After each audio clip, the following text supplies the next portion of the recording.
السلام عليكم ورحمة الله وبركاته. أهلا وسهلا بحضراتكم في قناة الورد الطيب. النهاردة إن شاء الله هنعرف رقم تليفون سفارة السعودية في اليابان أو رقم سفارة المملكة العربية السعودية في اليابان. رقم التليفون هو 00 33 58 92 541.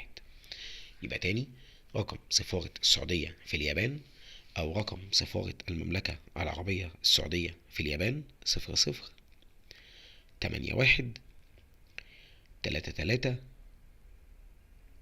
52 541. بكده نكون أوضحنا لحضراتكم الرقم. إن شاء الله استنونا في فيديوهات جديدة، والسلام عليكم ورحمة الله وبركاته.